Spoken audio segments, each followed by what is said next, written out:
In the year of our Lord, 1701, the Republic of Venice went to war with the sovereign monarchy of Ralston. This war was over passage rights through the Adriatic Sea, though this point will rarely be brought up when the war is discussed by future historians. It was, like most wars, overstretched and too costly. Neither side could afford it, nor would they back down. Many lives were lost, and whatever the outcome, each nation would nurse its wounds for some time. The war raged on for 6 years, draining both countries' resources, but the Republic of Venice was older than Ralston and had deeper pockets. In a war of attrition, they would win, and both sides knew it. 3 generals from Ralston, 2 brothers and a close friend, came together to strategize, and came up with nothing. They would not win this war. In desperation, one reached out to a dark power and was told to make pilgrimage to Golgotha. With no other avenue, they spent 1 month sailing to the walls of Jerusalem, where they docked under cover of darkness. On the hill where the man named Jesus died, they met a figure, too old to identify as man or woman. It offered them a book, an already ancient thing made of pale leathers and filled with symbols that hurt their eyes to look upon. The thing smiled as they took it, a smile made of too many teeth. Full of dread for what they had seen and what they were about to do, they sailed for another month to get home. Things had gone badly in the time they were away. Soon they would have to surrender, and Ralston would fall into decline, one it was unlikely to survive. Whatever doubt the men had about using the knowledge in that book, their mind was set now. They cast its pages open and chanted dark incantations. And lo, did the dead walk upon the earth that night. Undead sailors hauled themselves into the Venetian boats. Soldiers dragged themselves from battlefields and clawed up from shallow graves to drive the Venetians from the land. The war was won. The Venetians could not fight Ralston's impossible numbers. They surrendered, the book was shut, and the dead were dead once more. The book was destroyed, but the world had noticed. Ralston had dark magic, and no shame in using it. Many enemies, without and within, were born that day. 1711. 3 years later, a child was born to one of the generals involved in unleashing the spell.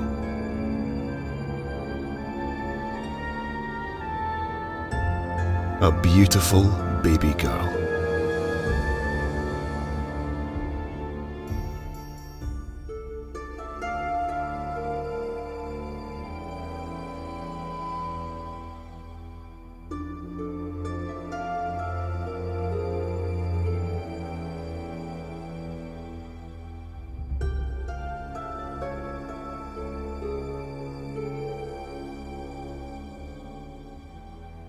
A comet passed overhead that night, one that cycled between purple and green.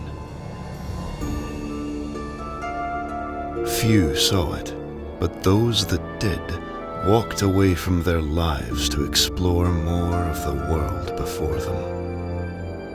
You were taken from your mother and left with a nursemaid for your first few days in this world.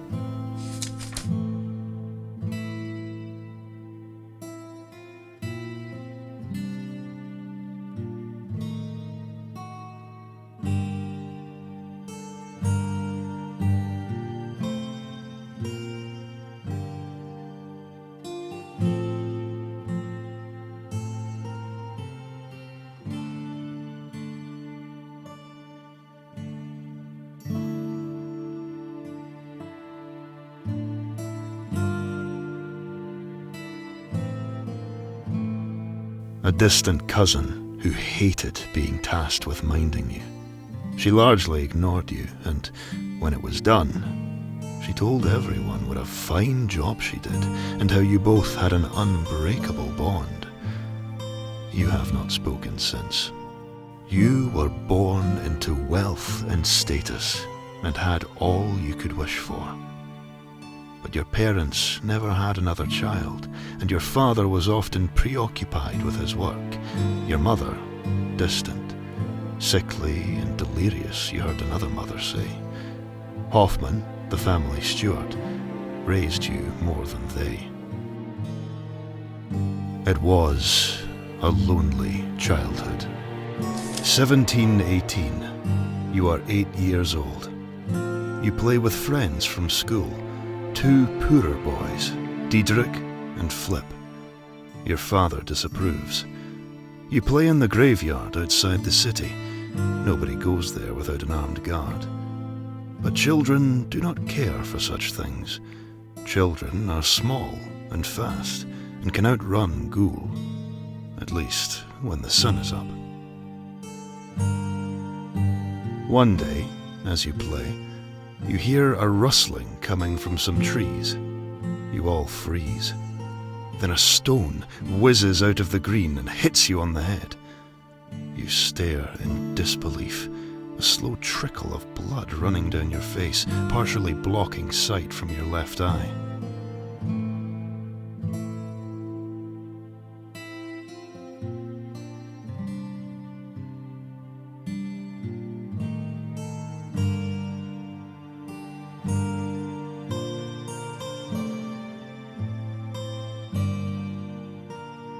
You scan the tree line and spot Sophia, a girl you recognize from school. She throws another stone at you, but you are ready and avoid it. Stay still! I need you to bleed enough for a ghoul to sniff you out. She calls out. I want to see them hunt.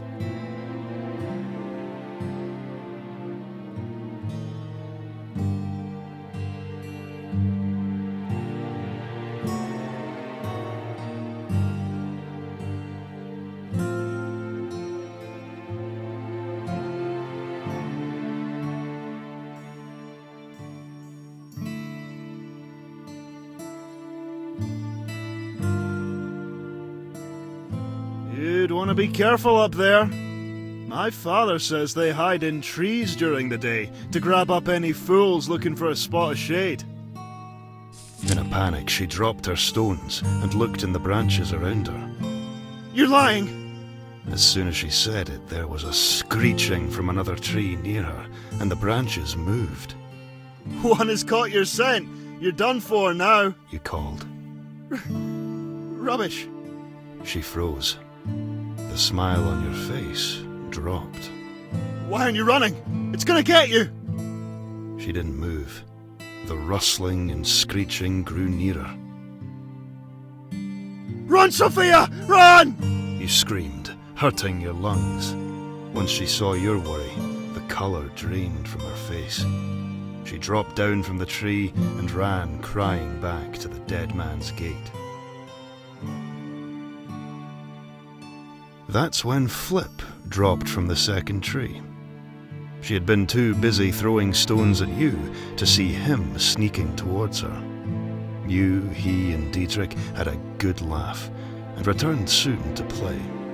When you saw her next, she had realized the trick you'd played on her. She found it funny. Soon she began joining you and Flip and Diedrich in the graveyard, and fast became your fourth. That night you are woken by voices outside your window. You look out. You can see the graveyard, though you know it's normally on the other side of the house and too far away to see. In it, 2 people dig up a grave. Despite the distance and lack of light, you can make out the name on the tombstone. Your father's. One of the people stops. Then, and without moving their body in any way, they turn their head to look at you. You do not recognize them. They grin an unearthly grin at you, so eerie that it wakes you from your sleep. By morning, you have forgotten it all. Years later, you catch sight of yourself in a mirror, and the memory of this dream comes back to you as you suddenly realize that the face staring at you had been your own, the one you have now as an adult. 1721. One morning, your mother comes to your school. She takes you out, even though classes are not finished. She says everything is okay, but you do not believe her.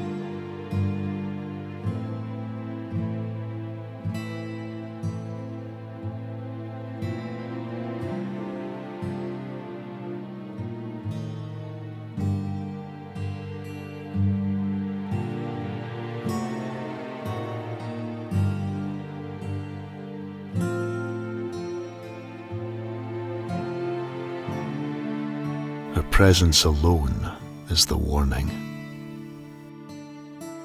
Your mother never comes to your school. When you were too young to go alone, Hoffman brought you. Now you travel alone.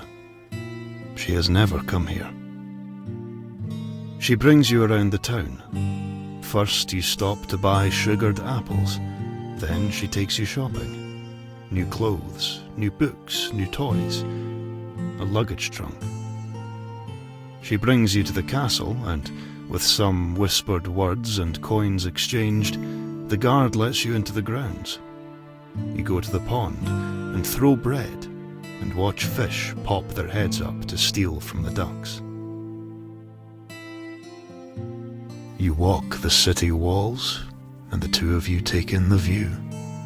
The sea to the west, the hills to the south, the forest to the east and north, and beyond the northern tree line, the road that leads to the capital. That, she tells you through teary eyes, is where you're going.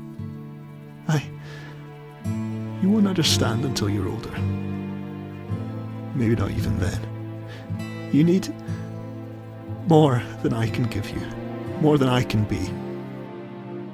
You protest. She cries. When she stops crying, she doesn't remember where you are, how you got there. A watchman brings you home. There your father glares at you, angry that you upset your mother, angry at your non-compliance. Hoffman brings you to your room to help you put your new clothes and books and toys into your new trunk. He tells you that she loves you, that this is for the best. A few days later, your carriage rides out of town. In your children's stories, events like this happen on rainy days, but today is sunny and clear-skied. As the carriage crests a hill, you can look back towards the city and see it all. The farms, the walls, the groves, the castle, the seas. Your home. How do you feel as you are taken away?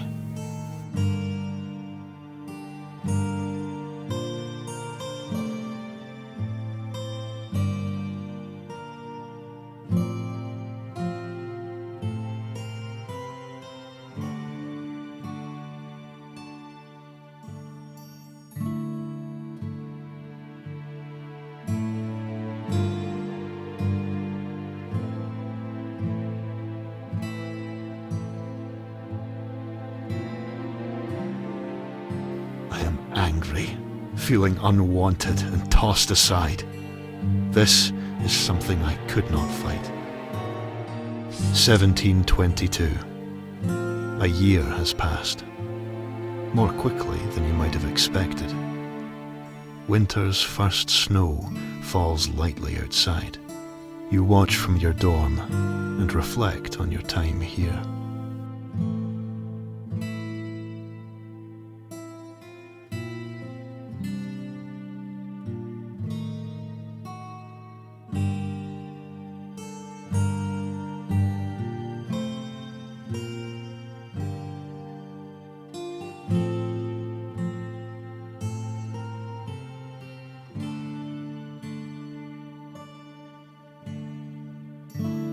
You killed the time by dreaming up schemes and enacting them. You convince other students, even some faculty members, to part with their coin and other goods. 1725. Your schooling is done now. Your time here is over. You spent much of this year deciding what to do next.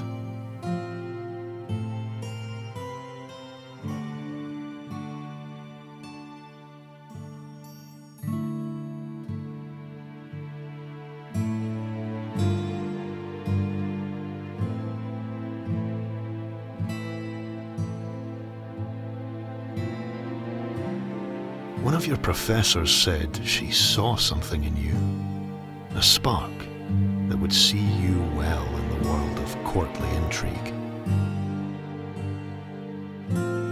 This sounds exciting to you, and well paid too, so they put you in touch with a contact of theirs to begin your training. With your path decided, you found you had time before your training began, so you made the trip home to visit your parents and tell them of your plans. Your travel home feels faster than it was leaving. Perhaps mindset, perhaps age, perhaps because you have done it once already and can spy milestones. Whatever the reason, you arrive home to your mother and Hoffman awaiting you. Your father is not there, but joins you for dinner that evening. It had been 4 years since you were home. Not a long time for some, but a quarter of your life. You had this idea that you had matured, changed so much in that time, but...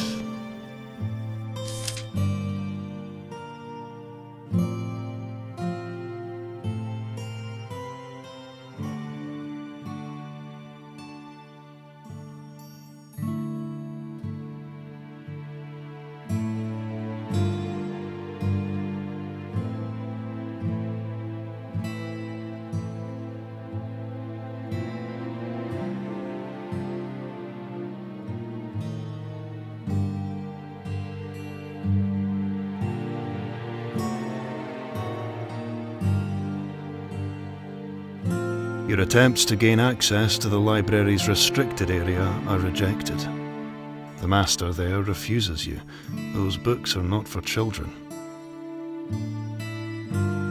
You tell her of the books available to you in the school and of your studies and how you are able for the secrets hidden in her library's vaults, but she assures you that your mind is not ready for what you would find within.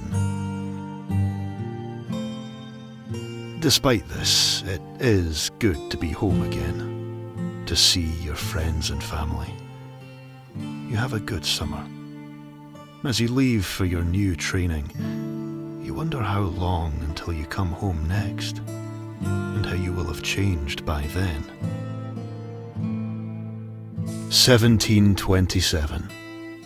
You are nearly 2 years into your training now, and it goes largely as expected.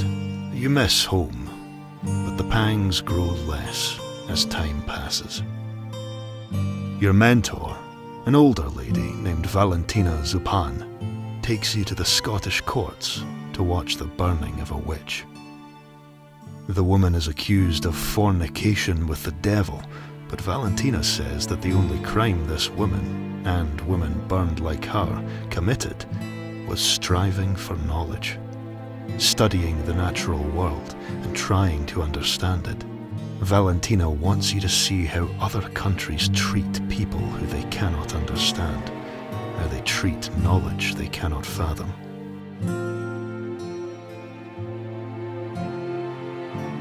She tells you then that a war has broken out at home. A lich, a powerful undead sorcerer, has begun raising the dead and marches on the capital. So far its armies show no sign of moving out of Ralston, but Venetian and Habsburg forces are amassing on their respective borders to repel anything that tries to cross them. Other nations will turn this on us. They will try to turn the Pope on us too, no doubt.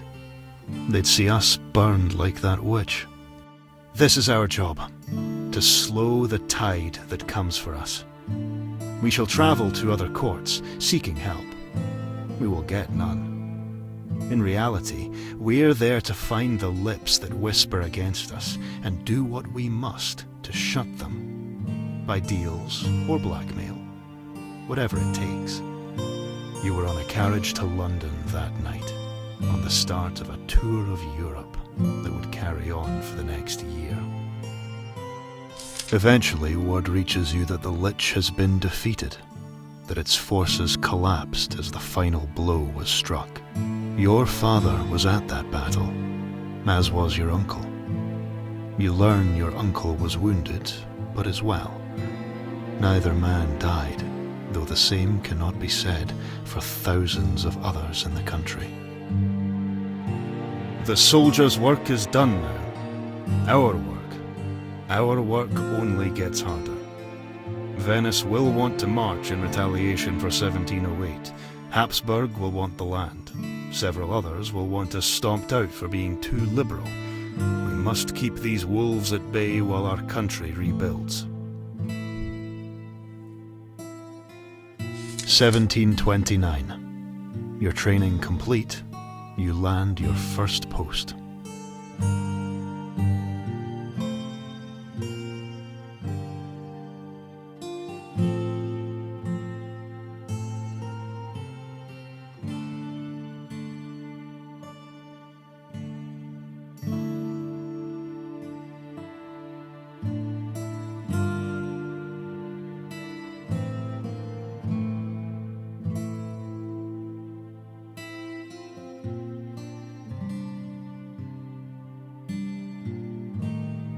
You found yourself stationed in the rapidly crumbling courts of Charles VI, Holy Roman Emperor.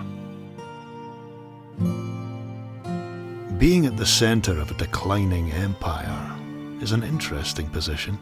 You watch the tired emperor try to hold together the infighting dukes, some baying for war on Spain to reclaim the throne there, others wanting to consolidate in order to regrow, and others still wanting to break free of the Habsburgs and go it alone. You find comfort in knowing that you matter not in this game.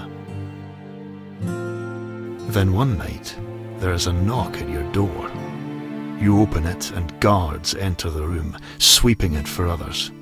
Once they give it the clear, the Emperor himself enters. Though only 45, he looks older. His sunken eyes and the jowls on his face reminding you of a sick dog from your youth. He takes a seat by the fire and beckons you to do the same. There are a few pleasantries before he asks if Ralston will support the pragmatic sanction of 1713 and recognize his daughters as his heirs in order to keep his line alive. You know that he has severed ties with his siblings over this, and that your support may prop up the empire for another generation and save it from spiraling further into chaos.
You assure him that Ralston, as a matriarchy, will do what it can to support his daughter's ascension and inheritance of land, fortune, and title.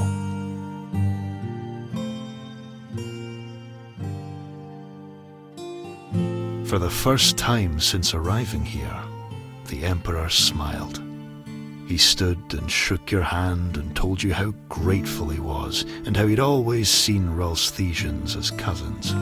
He didn't stay much longer, but left a guard with you to protect you as you wrote your letter to the Queen.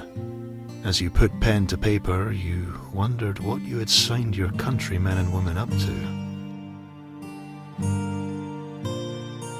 1731. You are through the early years of your career now. You have earned some recognition and accolades, some time from work, and a purse are made available to you. As you take some time to enjoy this leave, a terrible thing happens to you.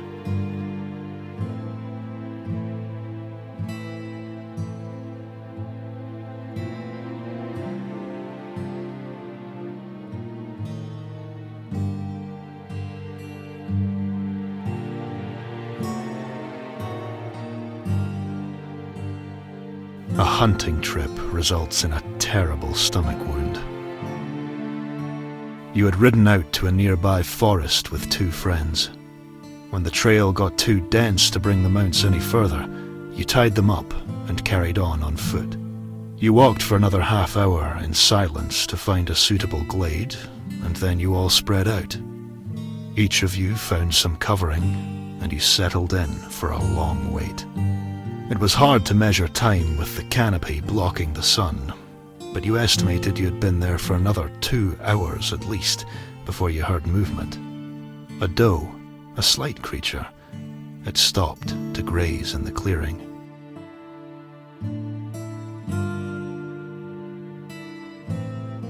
You steadied yourself and slowly raised your bow, but before you had a chance to let an arrow fly, Laszlo burst from his hiding place and shot at the creature. The doe raised up in surprise, so he only caught her in the flank. She threw her head up, shrieked in pain, and ran.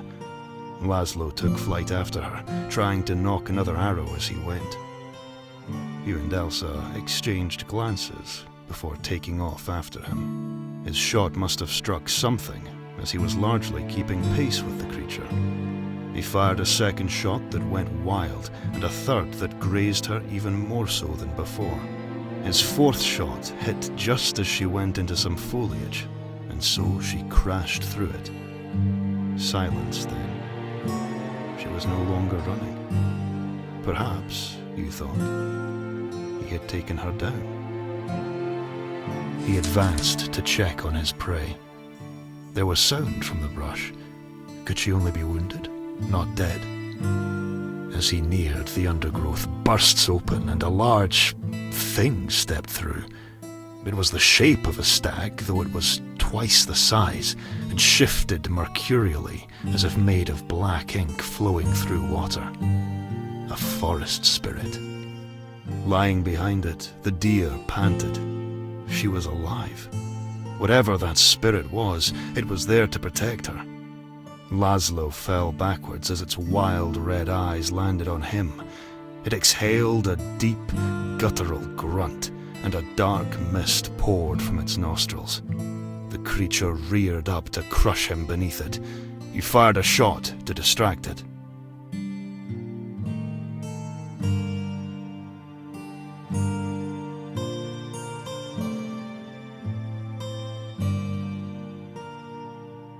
Your arrow went right through the ethereal stag, but did not seem to register. When the creature's blow missed Laszlo, it turned to you. It kicked a hind leg and lowered its head. Elsa was already running. You turned and ran too. Behind you, you heard the beast charge. You looked over your shoulder to see Laszlo had been able to scramble to his feet and was now running the other way. You also saw the spirit bearing down on you. As it neared, your foot snagged on something and you plummeted towards the forest floor. The sudden change in trajectory pulled you from the beast's path so you avoided the full impact. Instead, an antler caught your side and you felt a searing white pain rush through your body. You were unconscious before you hit the ground. When you came to, Elsa and Laszlo were carrying you back to the horses. an arm over each shoulder. There was no sign of the stag spirit or the doe.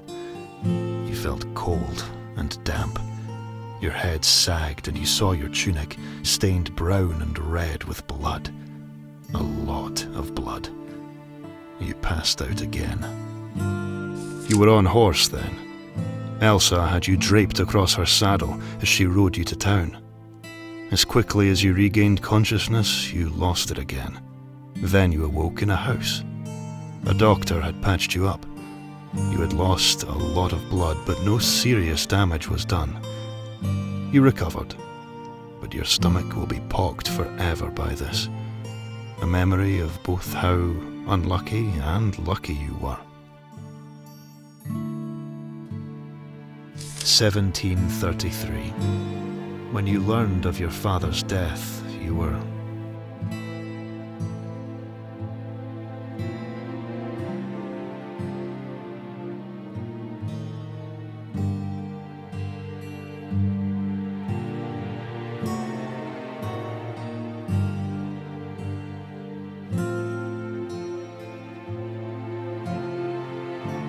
on a date. The main course had just been served when a courier came to you and delivered the letter. It had your family seal on it. You knew it was important. You excused yourself for a moment. You never returned to dinner. You did not go on a second date.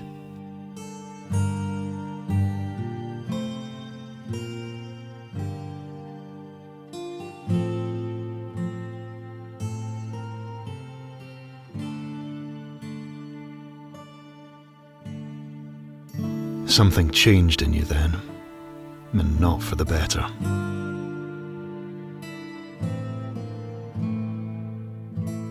I was overcome with sorrow. Any chance I had at repairing that relationship had just been pulled from me. A future robbed. Now, days later, your carriage crests the hills towards Marnes. The sun blasting off the red and yellow bricks and rippling off the blue sea beyond. You are almost home.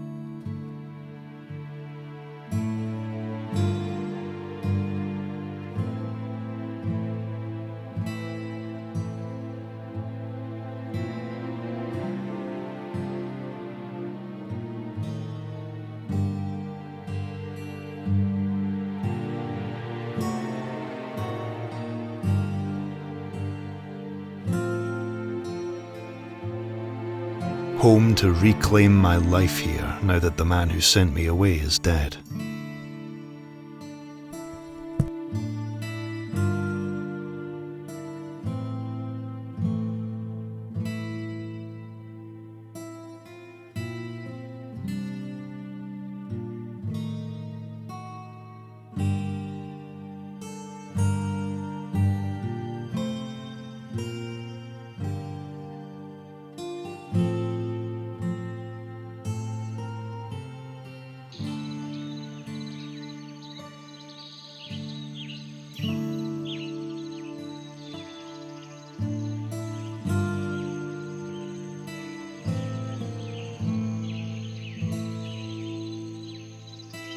Should we stop, madam?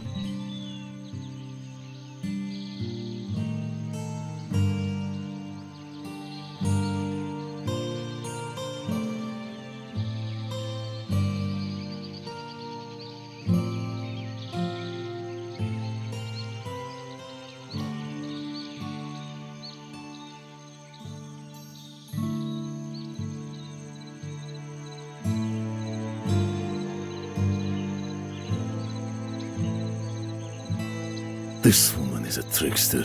Don't let her appearance deceive you. I'm not afraid of you.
Thank you for helping me. I know you. You are the daughter of Zelig.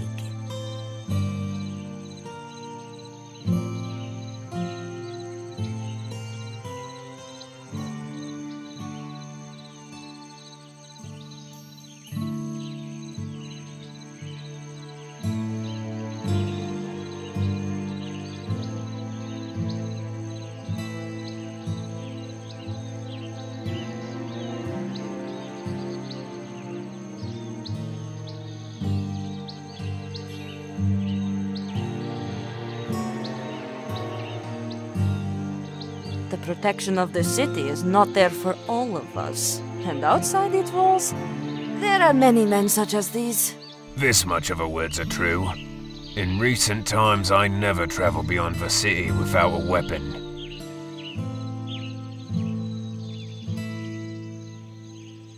It was not. Those men are fools.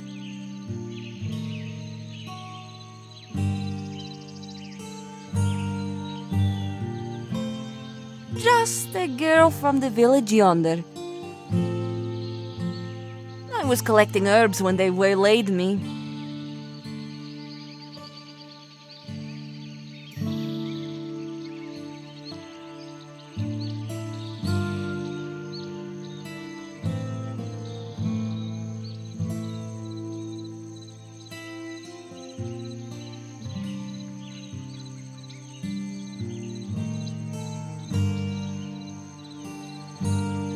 Perhaps indeed.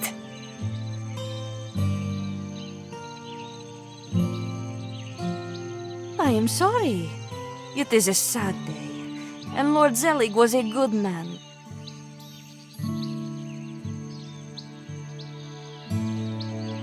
Be wary. We select dead the wolves are circling.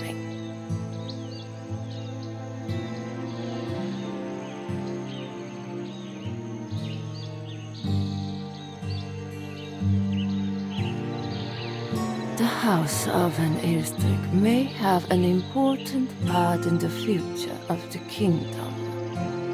Do not presume to know who your friends and enemies are.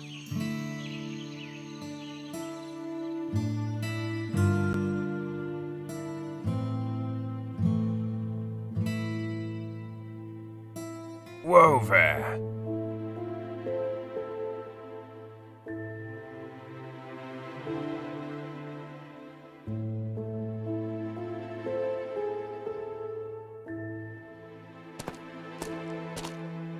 Welcome home, my lady.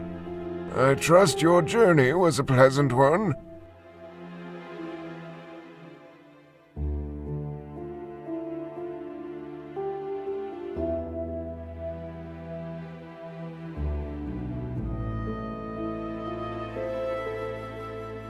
As you wish.